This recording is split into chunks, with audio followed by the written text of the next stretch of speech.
Hi, I'm Drew Klaber with Mitutoyo America Corporation. I'm here with Jeremy Banks. Jeremy is our National Data Management Sales Specialist. Today we're doing a little MeasureLink Q&A session.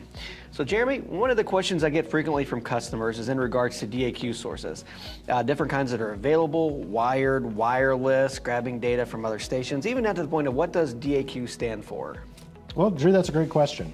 When it comes to DAQ sources, it basically breaks down into a few different types. There's going to be USB, serial, text, and DDE. Okay.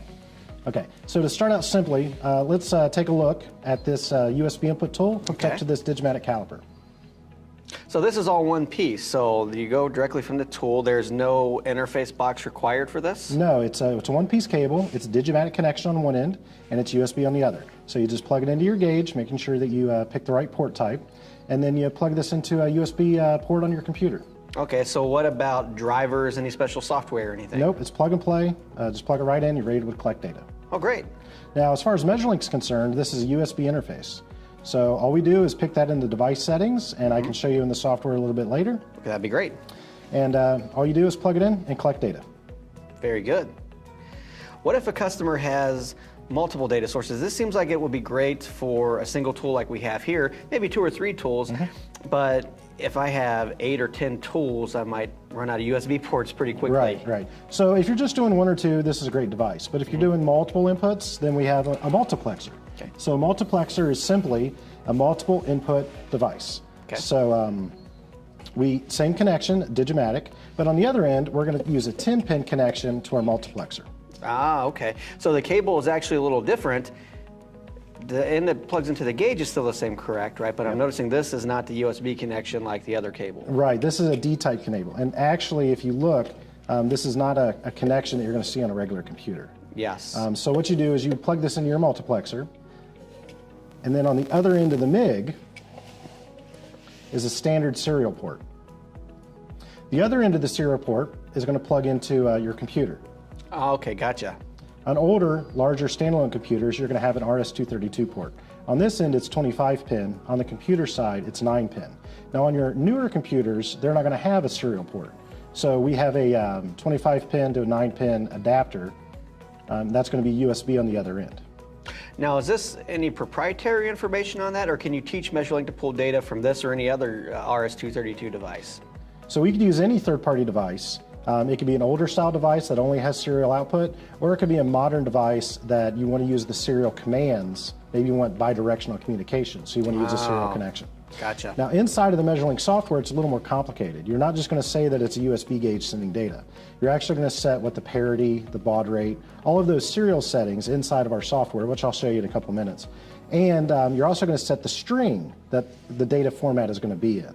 And this could be different for a variety of gauges. Understood. So there's a utility in the MeasureLink software that allows you to set all of this. Oh, great. Yes, so all you really need is a manual and an example data string, and you're in business. Okay. So if I have a granite set up like this with multiple gauges, I could go into a MIG box such as this. What if I have several gauges and I'm concerned about cables getting intertwined and things of that nature? Right. So of course with the multiplexer, everything's going to be wired. Now we do have the Mitutoyo U-Wave system. Okay.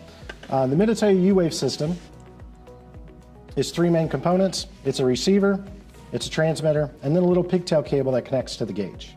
Now, it's the same port that all of the other connection types we're using. So I could use with this gauge a USB input tool direct, or a multiplexer with an SPC cable, or I could use the U-Wave. The connection is all the same. How many transmitters can I hook up to a single receiver? Well, this one receiver will support 100 transmitters, and Windows will support 16 receivers. So really? Yes, so you could actually have a system with 1,600 devices in use at once. Wow. Yeah, most people don't normally do that. They'll keep it down to about 10 or 15 gauges in a system, but you have the ability to expand if you need to. Ah, very good. So this is all great if we're pulling data from actual physical measuring tools. Right here I have a micrometer, here an indicator, here a caliper, but not every tool in the lab has a Digimatic output port, or maybe has a number on it. Maybe it's coming from another software. Maybe it's a CMM software or vision software. Do we still have the ability to pull that data into MeasureLink so all the data is in one place? Absolutely. If it's a Mitutoyo product, if it's a standard Mitutoyo software, then we can use a DDE connection.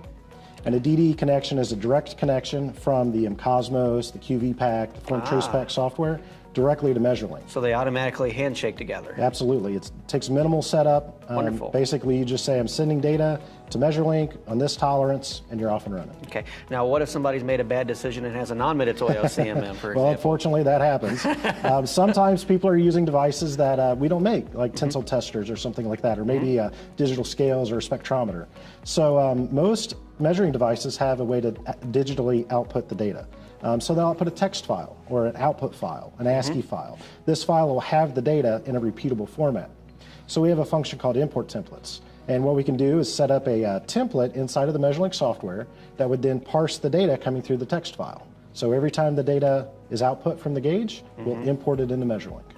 So how does that work since no two machines will output the same format of file? Well, there's a utility inside of MeasurLink that allows us to build the import template. Oh, okay. So, and you can build as many templates as you need.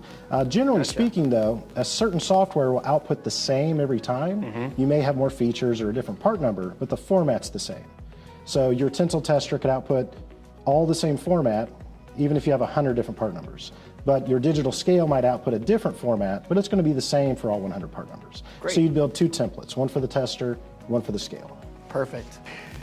Well, Jeremy, thank you for your time. This has been a great overview of all these individual products. If I want to learn more on specific ways of pulling data in, what can I do?